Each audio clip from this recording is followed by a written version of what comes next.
Iya baik, selamat sore buat teman-temanku semua, Pokja dan PPK. Sebentar lagi kita akan menyambut tahun 2022 dan akan meninggalkan tahun 2021.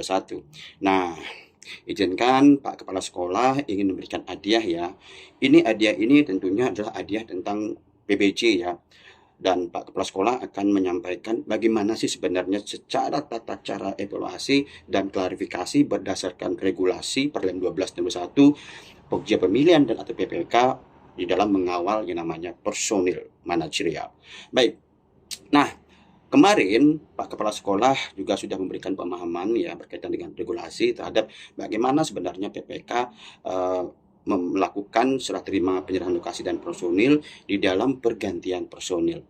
Banyak sekali kemarin ya sebelum saya membahas dan memberikan pemahaman terhadap PPK. Nah, kenapa PPK? Karena di kelas PPK ya seringkali ada yang nyelonong mengatakan kan bisa diganti walaupun misalkan personilnya tidak ada. Nah, Perlem 12 21 katanya apabila misalkan personilnya tidak memiliki SKK ataupun bagaimana, maka PPK dapat mengganti personil tersebut. Nah, ini yang sebenarnya tidak boleh kita pahami demikian ya. Yang dimaksud pergantian personil penyerahan lokasi dan personil tersebut adalah PPK harus meyakini dulu personil tersebut hadir dulu ya, sesuai dengan nama usulan yang ada dalam dokumen penawaran dan ada dalam piagam SKK yang sudah dilakukan rapat finalisasi pada saat persiapan kontrak ya. Jadi sebelum kontrak ada namanya rapat persiapan penandatanganan kontrak dan salah satunya adalah melakukan finalisasi terhadap kelengkapan kontrak.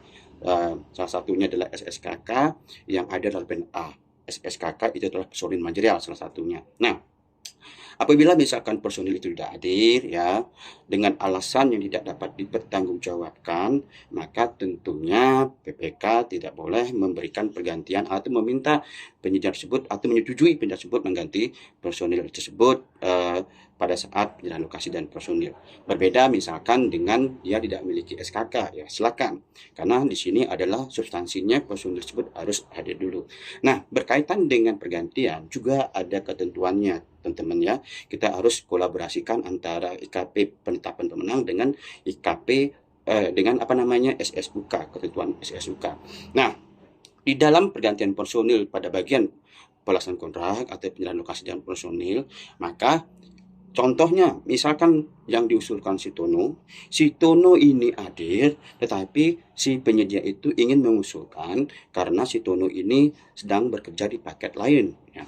Nah, si penyedia ini juga mengatakan si Tono ini sudah terikat kontrak pada saat diusulkan pada saat proses pemilihan. Nah, ini nggak boleh diganti. Ya, kenapa saya mengatakan tersebut? Karena pada saat sebelum penetapan pemenang ada dua ketentuan ya. Salah satunya contoh ya. Jadi dua ketentuan ya. Dalam hal peserta tender menawarkan personil yang sama di beberapa paket tender yang sedang berjalan, maka tentu dilakukan klarifikasi kepada peserta untuk ditempatkan di mana. Nah, ini untuk yang di tender ya, artinya dia harus memilih.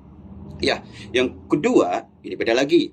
Yang kedua adalah apabila personil tersebut atau personil yang diusulkan masih terikat dalam kontrak. Nah, yang terikat dalam kontrak ini tentu pada saat penetapan menang diyakini dulu oleh Pokja Pemilihan. Apakah pada saat tender ini berkontrak, ya personil ini sudah tidak terikat kontrak lagi atau tidak? Nah, kalau misalkan sudah tidak terikat lagi dengan menyampaikan jadwal penugasan misalkan si peserta ini ya, tentu si Pokja Pemilihan akan menetapkan sebagai pemenang. Kenapa? Karena personil yang diusulkan akan tetap bisa diusulkan karena sudah tidak berkontrak lagi. Nah, artinya apa? Ketentuan tidak terkontrak ini, ya tidak terikat kontrak ini tentu sudah menjadi hal klarifikasi. Jangan sampai pada saat penyerahan lokasi dan personil, ya personil yang diusulkan ini yang sudah diyakini jadwal penugasannya oleh Pokja pada saat klarifikasi penetapan menang, malahan alasan si penyedia itu mengganti personil karena si personil diusulkan itu masih terikat pada kontrak lain atau mungkin ya masih bekerja pada kontrak sedang berjalan. Itu nggak boleh. Ya, kita harus bisa mengkolaborasikan antara apa yang sudah dilaksanakan di awal dan pada saat kontrak. Nah, beda misalkan personil itu yang hanya bisa diganti misalkan tidak memiliki SKK. Atau sekarang dalam keadaan yang tidak dikehendaki oleh si penyedia tersebut. Misalkan pada saat proses pemilihan yang diusulkan dalam penawaran, ternyata pada saat kontrak memang personil itu hadir ataupun tidak hadir ya karena dia sakit keras misalkan, ya masih dalam sisi opname ya, dan itu bisa dibuktikan ya, maka tentunya PPK akan meyakini benar tidak dia sakit ya, tentu dengan pembuktian-pembuktian oleh penyedia yang akan dipastikan oleh PPK.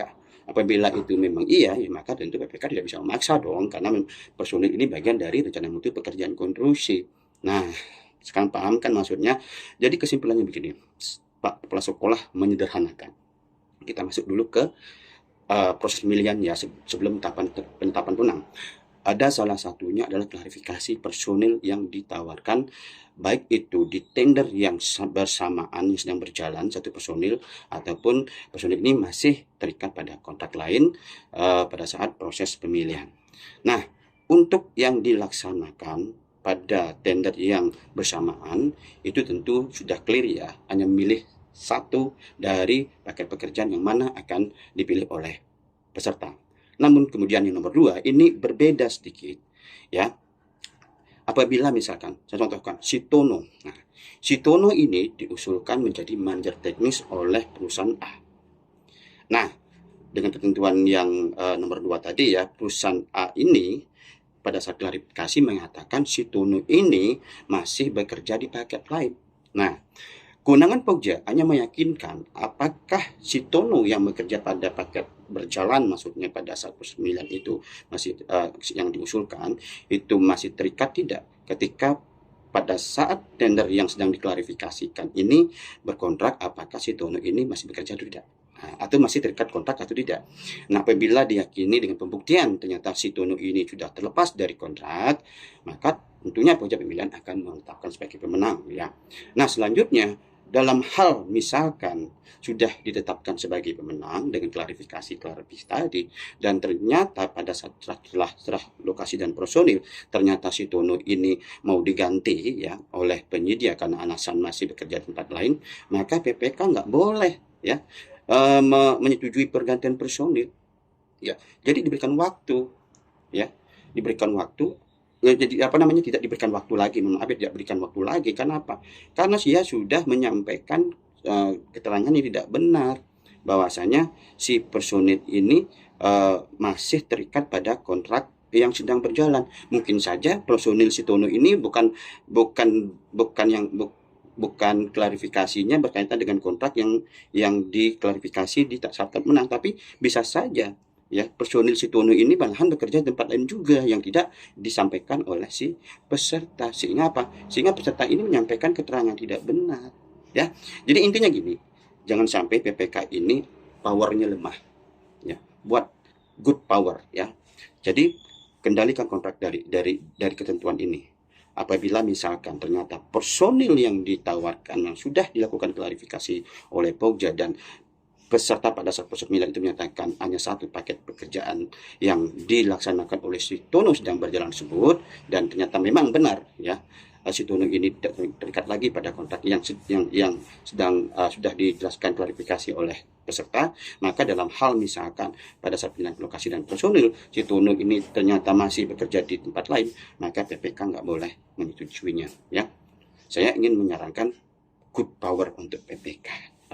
Nah, itu yang sampaikan secara sederhana dulu ya. Banyak sekali sebenarnya yang saya sampaikan ya, biar kita tahu regulasinya ke arah mana gitu. Jangan kita memaknai regulasi itu hanya ganti ya, sehingga timbul pemahaman semata pergantian ya. Pergantian itu ada ketentuannya.